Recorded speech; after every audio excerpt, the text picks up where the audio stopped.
Hello guys, welcome to SBM Science. We have already discussed about the organ of the human respiratory system in our previous video. The link of that video is given in the description. In today's video, we are going to discuss about mechanism of breathing, respiratory volume and capacities. The process of exchanging gas through nose is called breathing. Breathing involves two steps: inspiration or inhalation and expiration or exhalation. Now, before we start inhalation and exhalation, first we have to understand the two principle. Principle number 1, air goes from higher pressure to lower pressure, and second principle, pressure is inversely proportional to volume. To understand the mechanism of breathing, both these principles are necessary, so remember both of them very well. Now see inhalation. Breathing in is called inhalation. Just before the inhalation, the air pressure inside the lung is equal to air pressure of the atmosphere. During the inhalation, diaphragm is pulled down, thoracic cavity is expand, lungs are expand. So why this all happen? For air to flow into the lungs, the pressure inside the lungs must become lower than the atmospheric pressure because air always flow from higher pressure to lower pressure. Now we can't change the pressure, but as you know, pressure and volume are inversely related. If we want to decrease the pressure inside, then we have to increase volume inside, so that in order to create lower pressure inside, we will increase the volume of our thoracic cavity.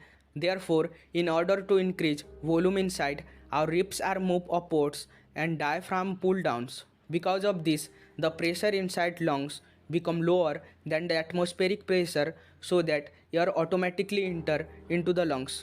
Now, exhalation, breathing out is called exhalation. For exhalation, the pressure inside the lungs must be higher than the atmospheric pressure.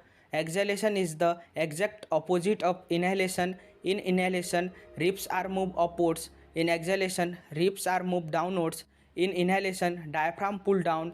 In exhalation, diaphragm pull up and will come to the original shape. Thoracic cavity will contract, lungs are contract.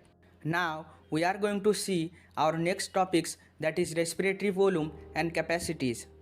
Under normal condition, the average adult takes 12 to 15 breaths a minute. A breath is one complete respiratory cycle that consists of one inspiration and one expiration. Respiratory volumes are an important aspect of pulmonary function testing because they can provide information about the physical condition of the lungs. Lungs volumes are also known as respiratory volumes. It refers to the volume of a gas in the lungs at a given time during the respiratory cycle. And the respiratory capacity or pulmonary capacity is the sum of two or more volumes. Now we are going to see the different type of lung volumes and capacities. Tidal volume, it is the volume of air inspired and expired during normal breathing without any effort. It is approximately 500 ml. One thing you have to remember is that the whole inspired air does not reach up to the lungs because some of its portion remains in the bronchial tree, which is about 1500 ml, and it is called dead space volume. I have already explained about bronchial tree in my previous video. The link of that video is given in the description. You can go and watch it.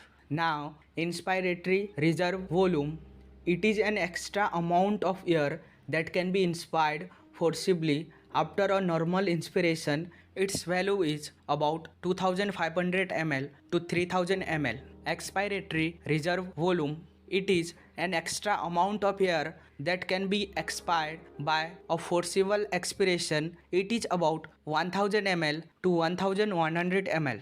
Residual volume, it is the volume of air that remains in the lungs even after a forceful expiration. Its value is 1100 ml to 1200 ml. Residual volume is one of several factors that doctor measure during pulmonary function testing to determine how well the lungs are functioning. The lungs are never completely empty. There is always some air left in the lungs after a maximal exhalation. The air that remains in the lungs is needed to help keep the lungs from collapsing. If this residual volume did not exist and the lungs were completely empty, the tissue that makes up the lungs could stick together, making it almost impossible for us to reinflate and force them open with effort. Residual volume is necessary for breathing and proper lung function. The residual volume is the only lung volume that cannot be measured directly because it is impossible to completely empty the lung of air. This volume can be calculated rather than directly measured. Now, come to the pulmonary capacities. Vital capacity, it is the amount of air that can be expired by most forceful expiration after a deepest inspiration. This includes tidal volume, expiratory reserve volume, and inspiratory reserve volume. A decreased vital capacity is an indication of restrictive lung disease where the lungs cannot expand completely. Inspiratory capacity. The inspiratory capacity is the total volume of air that can be inspired, which is about 3600 ml. Tidal volume and inspiratory reserve volume. Expiratory capacity, it is the total volume of air that can be expired after a normal inspiration. It includes tidal volume and expiratory reserve volume. Functional residual capacity. The functional residual capacity is the total volume of air remains in the lungs after normal expiration. It includes expiratory reserve volume and residual volume. And in the last, total lung capacity, it is the total amount of air present in the lungs and the respiratory passage after a maximum inspiration. The total lung capacity include tidal volume, expiratory reserve volume, inspiratory reserve volume and residual volume. Thanks for watching this video. For more such video, subscribe our channel and do not forget to like and share this video.